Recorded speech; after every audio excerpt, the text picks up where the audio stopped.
I still remember the exact moment I decided to throw away my perfect life. It was 3 a.m. on a Tuesday, and I was staring at spreadsheets in my corner office at Goldman Sachs, my untouched dinner growing cold beside me. Another overpriced salad from the place downstairs. The same place I'd eaten at for the past 5 years. My phone buzzed. A text from my father. Big news. Opening our 15th location next month. When will you finally join the family business? Time to stop playing with numbers and learn about real success. I looked at the photo he'd attached, him and my brother Anthony standing proudly in front of their newest Taste of Naples restaurant location. The same posed shot, the same forced smiles, the same mediocre Italian food that had somehow built my family's restaurant empire. Instead of responding, I took a bite of my cold salad and grimaced. Even bad Italian food would be better than this.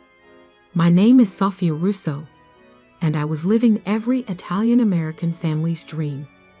Senior investment banker at Goldman Sachs at 28, making 7 figures a year, with a corner office overlooking Manhattan. My father should have been proud. Instead, all he saw was that I wasn't part of Russo Restaurants, the chain of Italian restaurants that had been our family's pride for 3 generations. Banking is for people who can't create anything real, he'd say at every family dinner. Anyone can move money around. It takes real skill to build a restaurant empire. What he never understood was that I did know about food. Real food, not the mass-produced pasta and sauce that made our family rich. Every vacation day I had, I spent traveling, eating at tiny local restaurants, learning about authentic cuisine. My apartment was filled with cookbooks, not finance textbooks. And every night, I dreamed about cooking, not banking. But you don't walk away from Goldman Sachs. And you definitely don't walk away from it to start a food truck.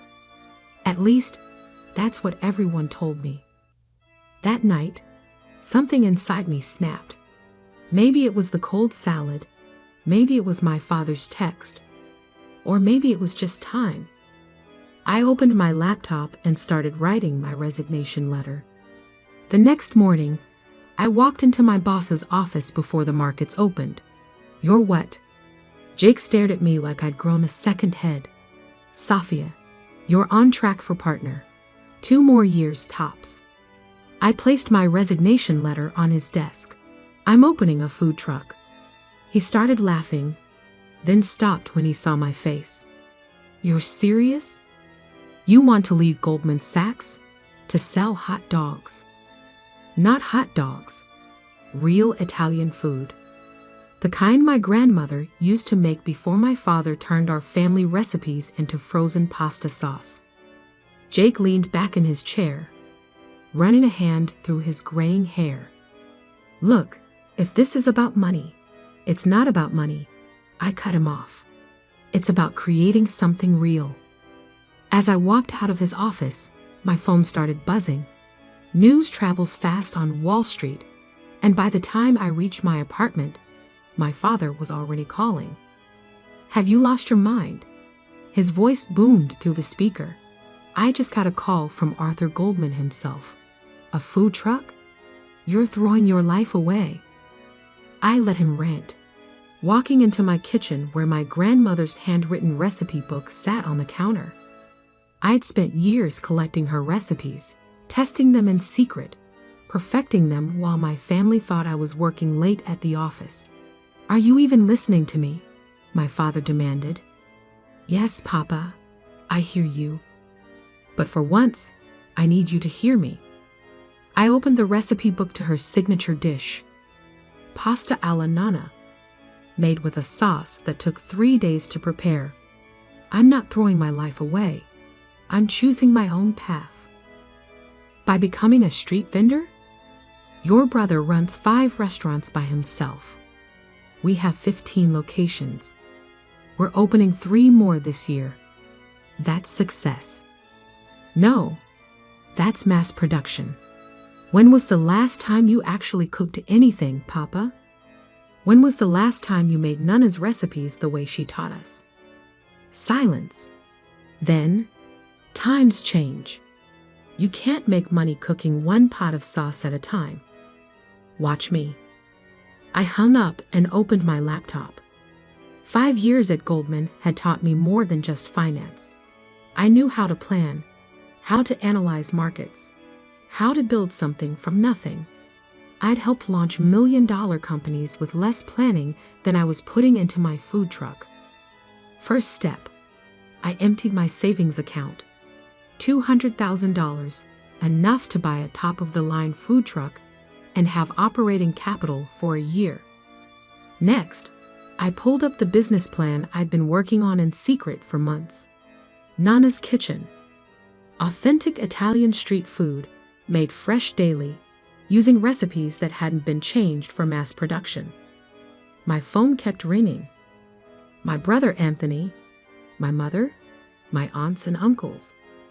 Everyone had an opinion about my mental breakdown. I ignored them all and started making calls of my own. By sunset, I'd found the perfect truck, a barely used kitchen on wheels that I could customize.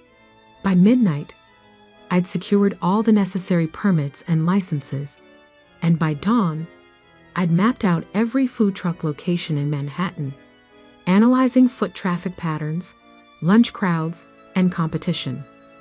1 week later, I stood in front of my shiny new food truck, now painted in deep red with Nana's Kitchen written in gold script. Inside was a fully equipped kitchen, better than what most restaurants had. My grandmother's recipe book sat on the counter, ready to guide me. "You're really doing this?" I turned to find my mother standing there, looking worried. She was holding a container of what smelled like my father's mass-produced marinara sauce. "I thought you might need this," she said, holding out the container. "For emergencies." I shook my head. "No emergencies, Mama. Only real food." I opened my grandmother's recipe book. Remember how Nana used to spend 3 days making her sauce? How the whole house would smell like basil and garlic?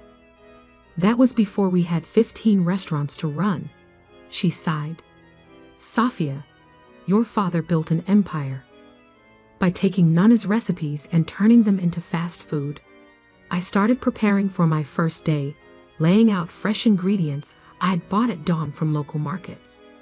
He built what he wanted. Now it's my turn. She left without another word, taking her container of sauce with her. I watched her walk away, then turned back to my preparations. My first customers would be arriving in 2 hours.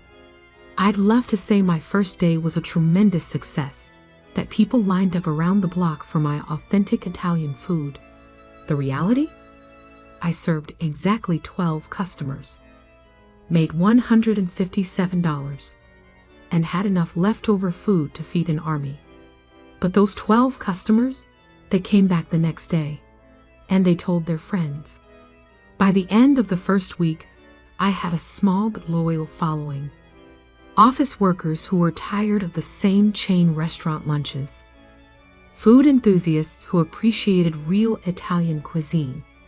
People who could taste the difference between sauce that took 3 days to make and sauce that came from a factory.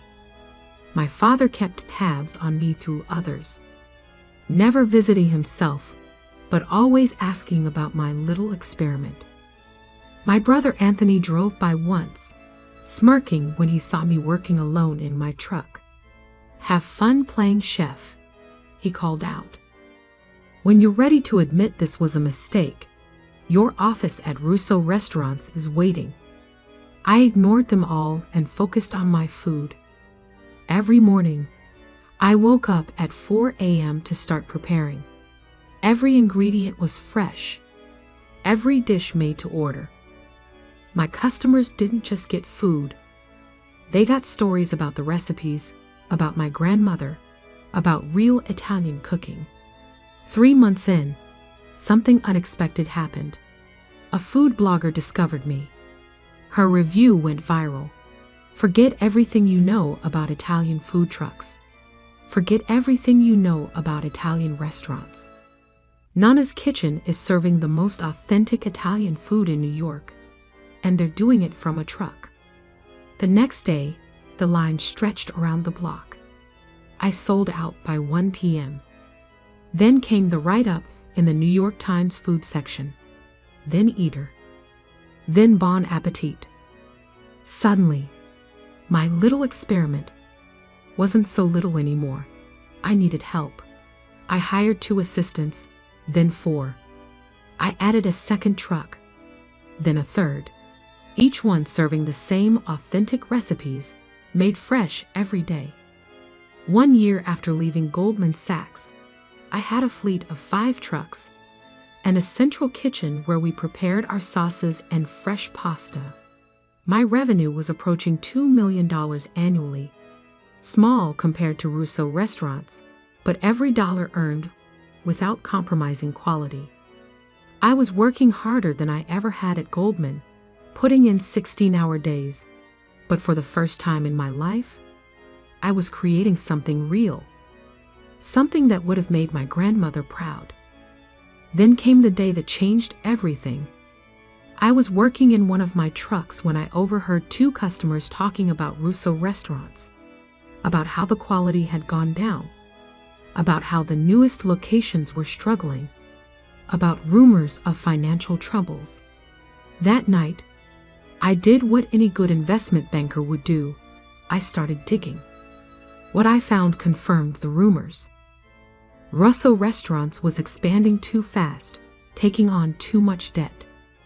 Their mass-produced approach was failing as customers demanded better quality. Their once mighty empire was crumbling. My father didn't know it yet, but his dream of 15 locations was about to become a nightmare. And I had a decision to make. I could watch my family's legacy crumble, or I could save it, on my terms. What I did next would change not just my family's restaurant empire, but the entire way we thought about food, family, and success. But first, I had a sauce to prepare. After all, the best revenge, like the best sauce, takes time to develop. And I had all the time in the world. The numbers didn't lie. Russo Restaurants was in serious trouble. Sitting in my small office above our central kitchen, surrounded by the aroma of slowly simmering sauce, I reviewed the financial reports I'd gathered. The empire my father had built was drowning in debt, bleeding customers, and running out of time. 5 new locations opened in the past year, each one performing worse than the last. Food costs skyrocketing because of their bulk buying contracts, customer satisfaction scores plummeting, and worst of all, a $50 million loan coming due in 6 months that they couldn't possibly pay. My phone buzzed. A text from Anthony. "Hey sis, how's the food truck life? Still playing chef?" I looked at the expansion plans spread across my desk. Not just plans for more trucks, but for something bigger. Something that would change everything. Actually, I typed back, "I'm thinking about expanding. Want to get coffee?" We met at a small Italian cafe, not one of our family's restaurants. Anthony showed up in his designer suit, reeking of expensive cologne and desperation.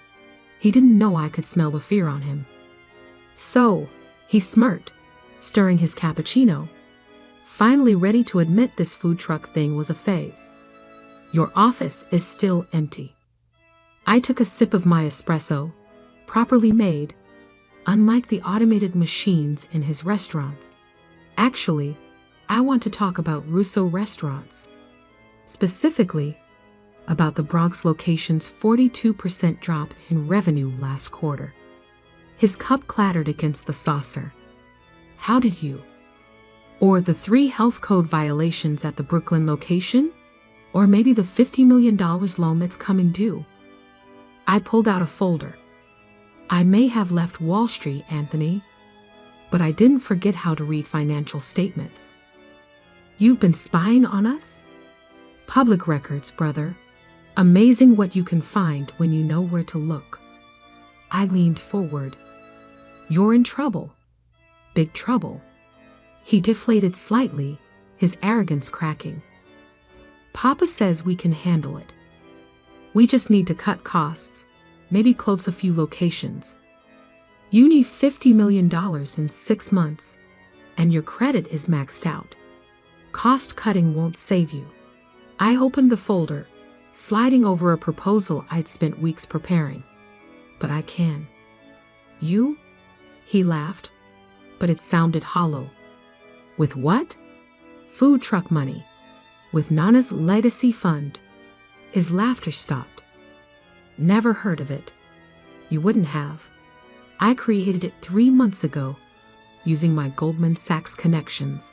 It's a private investment firm specializing in restaurant turnarounds. I watched his face as understanding slowly dawned.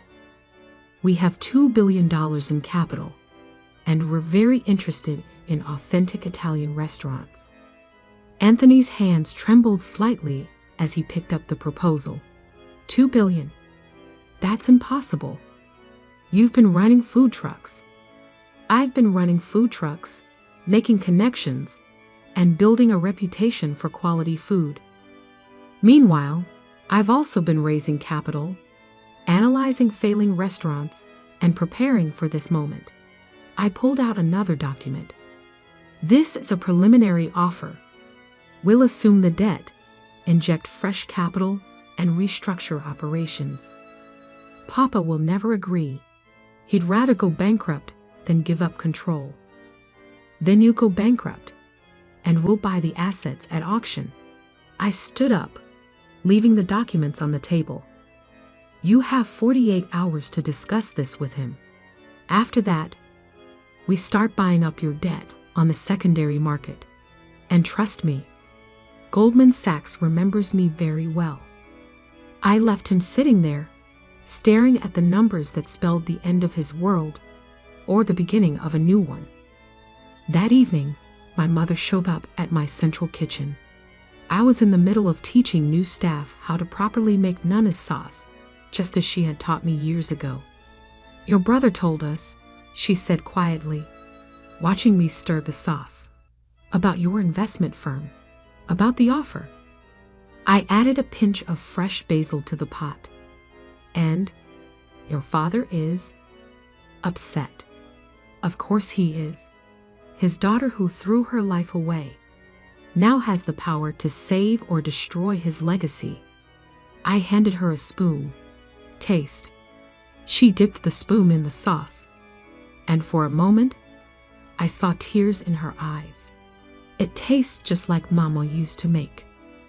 That's because I make it exactly the way she taught us. Before Papa decided it was too expensive, too time-consuming to do it right, I turned down the heat, letting the sauce simmer.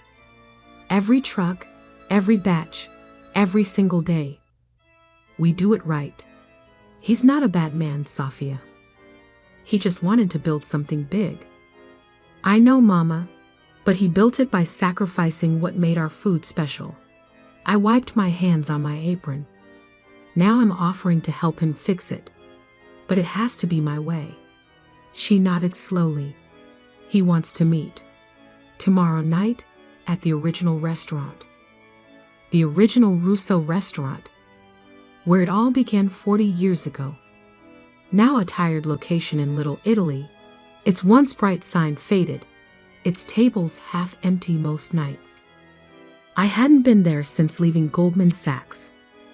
Walking in the next evening felt like stepping back in time. The same red checkered tablecloths, the same pictures of Italy on the walls, the same menu that hadn't changed in decades. But now I could see what customers saw. A relic, not a destination.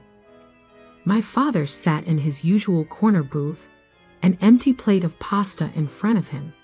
He didn't stand when I approached. Investment firms. He spat the words like they tasted bad. Billions of dollars. This is how you respect our family's heritage. I slid into the booth across from him. I respect our heritage by making food the way Nana taught us. When was the last time you tasted your own sauce, Papa? Really tasted it? He pushed the plate away. We serve thousands of people every day. You can't make sauce 3 days at a time for that many people. Actually, you can. My central kitchen does it every day. Smaller batches, better ingredients, real cooking. I pulled out my proposal, and we can do it for all your restaurants. But things have to change. Change. You want to destroy everything I built. No, I want to save it, but not just the restaurants. I want to save what made us special. I opened my grandmother's recipe book, which I'd brought with me. Remember this? Remember how people used to line up around the block just to taste Nama's cooking? His eyes softened slightly at the sight of his mother's handwriting. That was different. Times were simpler. People still want real food, Papa. They're tired of mass-produced meals and artificial flavors. Look at my trucks. Lines every day, selling out by lunch. And we charge more than your restaurants because people will pay for quality. He was quiet for a long moment, staring at the recipe book. The loan, he finally said, comes due in 6 months. You've tried every bank in the city. No one will refinance. I laid out the numbers. You're losing money on every new location. Food costs are up 60% because your suppliers know you can't negotiate. And your best customers are finding better options. Like food trucks, he asked bitterly. Like anywhere that still cares about quality. I pushed the proposal closer. I can save Russo restaurants. Keep the name, keep the legacy, but return to what made us great. Real Italian food, cooked with care. And I suppose you'll want to run everything. Yes, no point sugarcoating it. My firm will have controlling interest. You'll retain a significant stake, but operational decisions will be mine. He stood up abruptly, his face flushed. Never. I'll find another way. There is no other way, Papa. You have 6 months until the loan comes due. 5 months until suppliers start demanding cash on delivery. 4 months until you have to start closing locations. I stood too, matching his stance. I'm not asking for your permission. I'm offering you a choice. A choice? He laughed harshly. Between selling my life's work to my ungrateful daughter or going bankrupt. No. A choice between admitting you need help or watching everything you built get sold off piece by piece. I gathered my things. You have until Monday to decide. After that, we start buying your debt. I walked out of the restaurant, leaving him standing there among the empty tables and faded memories. Outside, one of my food trucks was parked nearby, the evening shift, serving dinner to a long line of customers. The next few days were silent. No calls from my father. No texts from Anthony. But I knew they were running the numbers. Realizing what I already knew, they had no choice. On Monday morning, my phone rang. The board wants to meet, Anthony said, his voice tight, to discuss your proposal. The meeting was set for Wednesday at their corporate headquarters, a fancy office building that had seemed so impressive when I was young. Now it just looked like another monument to prioritizing size over substance. I arrived early, dressed in chef's whites instead of a business suit. Let them see who I really was, not who they wanted me to be. The boardroom was full. My father, Anthony, the other executives who had helped build and nearly destroy our family's legacy. They all watched as I set up my presentation. But first, I had servers bring in lunch. Dishes from my food trucks, made fresh that morning. Before we discussed numbers, I said, "I want you to taste something." The sauce was made exactly how Nana taught us. 3 days, fresh ingredients, no shortcuts. They ate in silence. I saw the recognition in their eyes, the memory of what our food used to taste like before mass production and cost-cutting destroyed it. My father put down his fork, wiped his mouth, and looked at me. In his eyes, I saw something I'd never seen before: respect. "Now," I said, pulling up the first slide of my presentation, "let's talk about how we save Russo restaurants." What happened next would change not just our family's business, but the entire way America thought about Italian food. But that's not where the story ends. Because sometimes saving something means completely rebuilding it. And I was just getting started. The transformation of Russo restaurants began at 4 a.m. on a Monday morning, 3 weeks after the board meeting. I stood in the kitchen of our original location, surrounded by my best food truck chefs and a very skeptical kitchen staff. "Today," I announced, holding up my grandmother's recipe book, "we learned to cook again." The executive chef, who'd been running this kitchen for 20 years, crossed his arms. "We know how to cook." "No," I corrected him gently. "You know how to heat up pre-made sauce and boil factory pasta. Today you learn to make real Italian food." Over the next 12 hours, we made sauce the way Nana had taught me. Fresh tomatoes, not canned. Herbs picked that morning. Slow cooked, stirred by hand, tasted every hour. The kitchen staff watched, skeptical at first, then increasingly interested as the aroma filled the air. By dinner service, we had 1 batch of real sauce ready. I made an announcement to the dining room. "Tonight, we're offering a special, pasta alla nonna, made from my grandmother's original recipe. Same price as our regular pasta, but limited quantity." We sold out in 2 hours. The next day, the line stretched around the block. But this was just one restaurant. We had 14 others to fix and a mountain of debt to deal with. My father, surprisingly, became my strongest ally. After that first night, after seeing customers' reactions to real food, something changed in him. He started coming to the kitchen early, watching us cook, even rolling up his sleeves to help. I had forgotten, he admitted one morning, stirring a pot of sauce, how it used to be, how Mama did it. Anthony was a harder sell. "This is inefficient," he complained during a management meeting. "We're spending 3 times as much on ingredients, 5 times as much on labor, and charging twice as much per dish." I cut in, sliding over the latest numbers. With full dining rooms and lines out the door, the transformation wasn't easy. We closed 3 underperforming locations, converted 2 others into training centers. I brought in my food truck teams to train restaurant staff, teaching them not just recipes, but the philosophy behind real Italian cooking. Every location got a complete makeover. Out went the checkered tablecloths and cheap wine glasses. In came elegant simplicity, open kitchens where customers could watch their food being made, wine lists curated by actual sommeliers. But the biggest change was in our central kitchen, or rather, its elimination.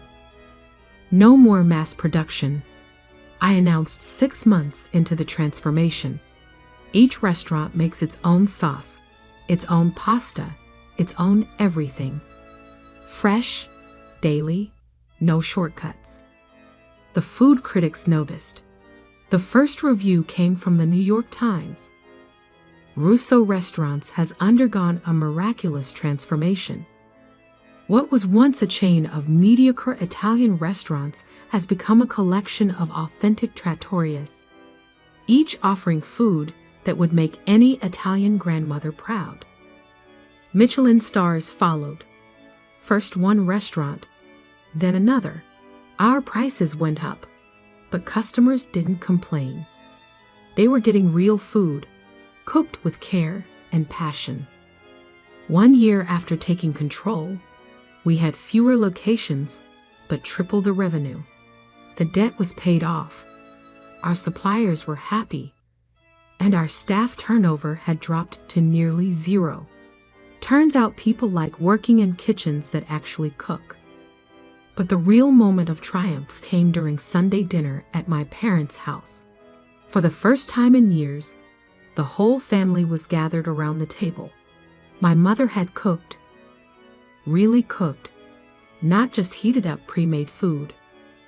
"I have something to show you," my father said after dinner. He led me to his study, where a new frame hung on the wall next to his business awards. Inside was a food truck permit, my original one, from when I first started. "I was wrong," he said quietly, "about everything, about you." I hugged him, smelling the familiar scent of garlic and basil that now clung to his clothes just like it had clung to Nana's. "We were both right, Papa. You built something big. I just helped make it good again." 2 years after the takeover, Russo restaurants had become Russo and Daughter, my condition for the final rebranding. We had 10 locations, each one unique, each one excellent. The waiting list for dinner reservations was months long. My food trucks? Still running, still popular. I kept them as our research and development kitchens, testing new recipes, training new chefs, keeping us connected to the streets where real food culture lags. Anthony finally came around when he realized that quality meant both better profits and more respect in the food world. He now runs our chef training program, teaching new cooks the difference between making food and making memories. Last month, a young chef from our newest location asked me why we spend so much time and money doing things the hard way. I took her into the kitchen, showed her how to stir the sauce, just like Nana taught me. "Feel that?" I asked as she stirred. "That's not just sauce. That's tradition. That's family. That's love."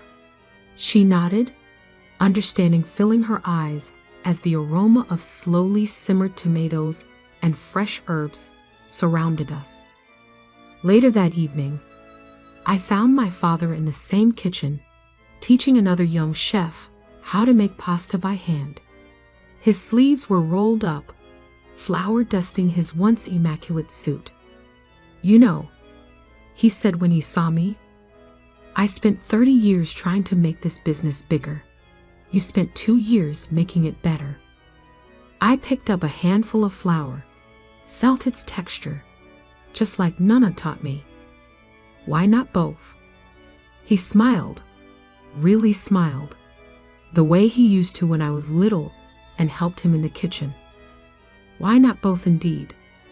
We're expanding again, but differently this time. Each new location has to earn its right to exist by maintaining our standards. No shortcuts, no compromises, no mass production. Every sauce made fresh, every pasta rolled by hand, every dish cooked with pride. The investment firm that started it all, still going strong, still transforming restaurants, still proving that quality and profit can coexist. But that's not what I'm most proud of. Last week, I found my grandmother's recipe book in the kitchen of our original location. It was open to her sauce recipe, the pages stained with tomato and oil, the way a well-used cookbook should be. But it wasn't just her handwriting anymore. There were notes in the margins from our chefs, little tweaks and observations, the recipe evolving while staying true to its roots. That's when I knew we'd succeeded, not because of the awards or the profits or the waiting lists, but because we'd created something my grandmother would have been proud of. My father joined me in the kitchen that evening, putting on an apron like he does every day now. "Ready to make the sauce?" he asked. I smiled, reaching for the tomatoes. "Always, Papa, always." The food trucks still park outside our restaurant sometimes, a reminder of where this revolution started. And every morning, when I smell the sauce starting to simmer, I think about that scared girl who left Wall Street with a dream of doing food right. Turns out you can go home again. You just have to be willing to cook up some changes along the way. Last night, a food critic asked me if I ever regret leaving Wall Street. I led her into our kitchen, showed her the sauce bubbling in huge pots, the pasta being rolled by hand, the chefs working with pride and passion. "Banking taught me about numbers," I told her. "But this taught me about value. And those are very different things." She took another bite of her pasta, closed her eyes in bliss, and nodded. She understood. Because in the end, success isn't just about how much money you make.